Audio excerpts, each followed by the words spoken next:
Hello everyone, welcome back. This is my second project for Kitaholic Kits for the month of January. I am working on this 9x12 layout, and I asked Steph this month if she could give us some creative prompts.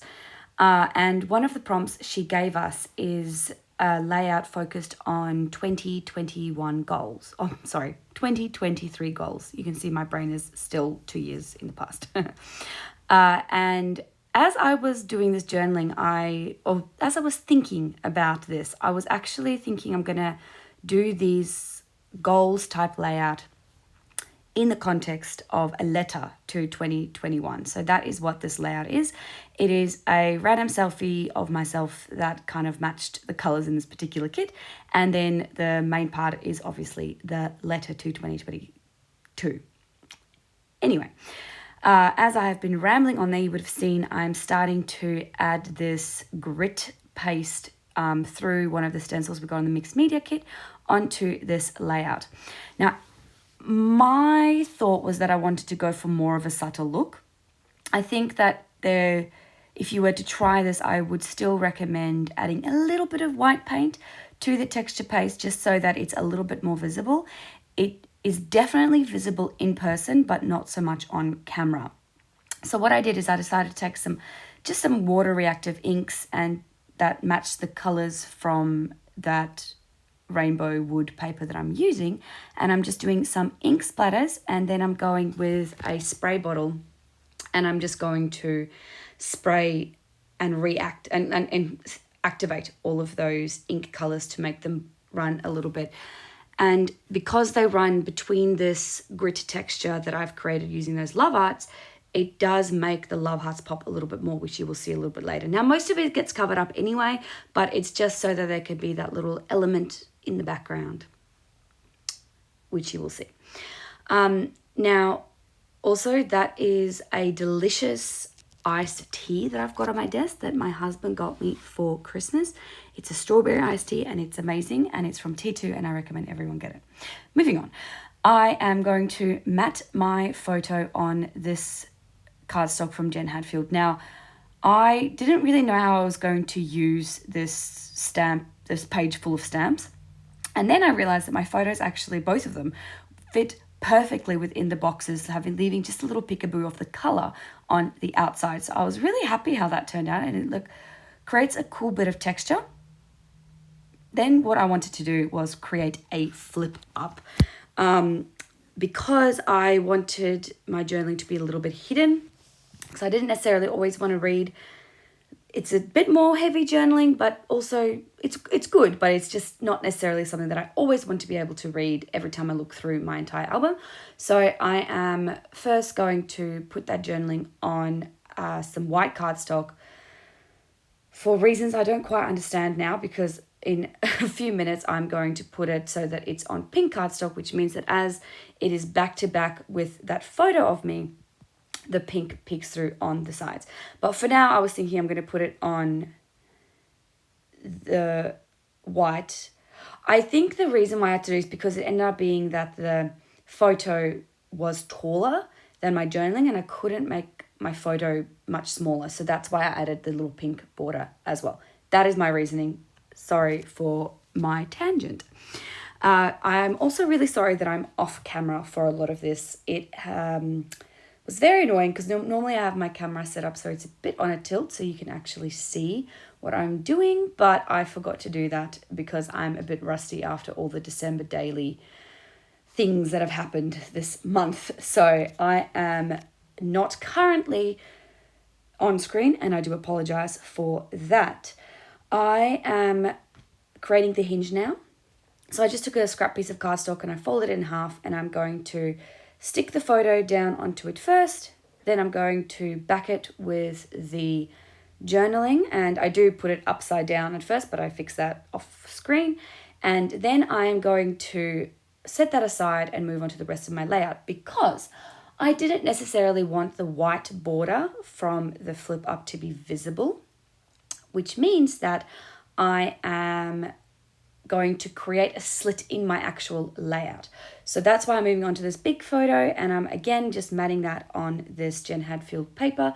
I was going to put it that way, and then I realized it fit quite perfectly on an angle. The problem with this is that my photo paper is a little bit thin, and this very bright cardstock kind of showed through my photo, especially because I'm wearing a light colored dress. So what I need to do is I first need to put it on a piece of white cardstock, cut it down yet again, and then I'm going to stick it back onto that colorful paper that we got in this month's kit. And yeah, I really like, again, how that looks. It's got that a bit of the colors popping through on the side. It matches the other photo, but it doesn't really have any clear words or clear icons, although I think you can kind of make out the word meow, which has got nothing to do with the layout whatsoever, but it's still quite funny. So it's time for me to stick this down, and this was a bit of a struggle. I put a lot of glue on the back of my paper there, and I still struggled sticking it down. So because of it's that really gritty texture underneath. So I just took my tiny attacher and I just stapled my layout in place in 2 spots, and it is secure enough. And also when I add this little slit and I glue the flap in there, it will be secure enough. So what I'm doing now is I'm just measuring roughly where I want this cut to be. And then I'm going to go in with my X-Acto knife and a ruler. And as you can see, it's very wonky, but it works out in the end anyway. And I'm just going to slot that flip up in there. I'm going to flip it around. I'm going to stick that piece of white paper down. But I am also going to reinforce it with some red line tape and then normal tape over the top of that. So it is no way going to move whatsoever. Also, apologies for my nails. They are normally nice and done, and in this particular day, they were just broken and destroyed, and so I still need to get them done, so I'm really sorry about the state of my nails. There was a little bit of that white left over, and I didn't like how that looked, so I'm just adding a little bit more of the thinner red line tape, cutting that down and adding a tiny little strip of gold washi. The reason why I'm adding the red line tape there first is because I do not trust the stickiness of washi. It will just not stay put. So definitely make sure you stick your washi to your layouts if you ever use it. So that is how that looks. And I really love that it just looks like a normal layout of 2 photos of me.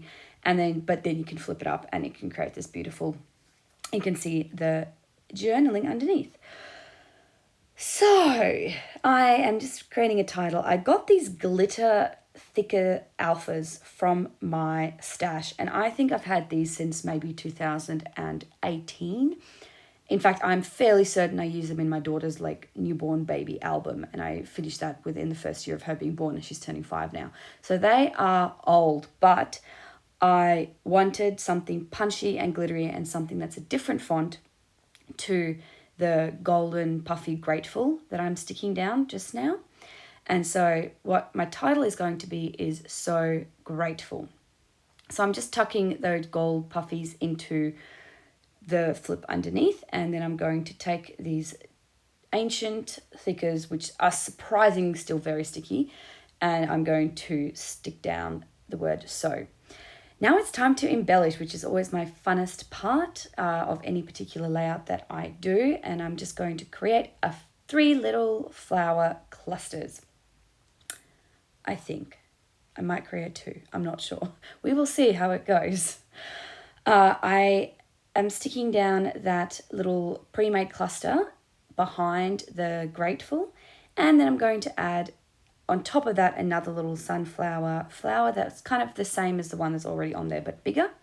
I'm going to tuck that behind, and then behind the O from the so, I'm going to tuck a little pink flower. And I really like how that cluster looks. Lots of layers because they're all tucked in different parts of the backing paper, if that makes sense. Now I wanted to make sure that this bottom cluster looked good both flipped up and flipped down. So I wanted it to look like a cluster was coming out of that photo. and also that it was, but also when you open it up, it looked really good too. So that is what I am doing now. I am just going to change up that and add a bit more of that green and create a little cluster here. It's so easy to use these flower die cuts to just create something punchy and beautiful on your layouts, and I absolutely love every time we get a matching flower die cut pack in a kit, and I use it all the time. Oh yeah, I do another little cluster there on the top. Sorry, it must have cut out. I also use those little enamel buttons to create an interesting texture, and then I'm going in with my golden Nuvo drops to create a little sprinkly bits, and then this layout will be done. But I put the Nuvo drops underneath where that journaling will close, and then when I wanted to kind of finish my layout, I realized I couldn't close that flap. So I just stick a little stamping pad in there to make sure it stays open until my Nuvo drops dry. Anyway, that is the layout done. Thank you very much for joining me for my second project, and I will see you all again next week. Bye.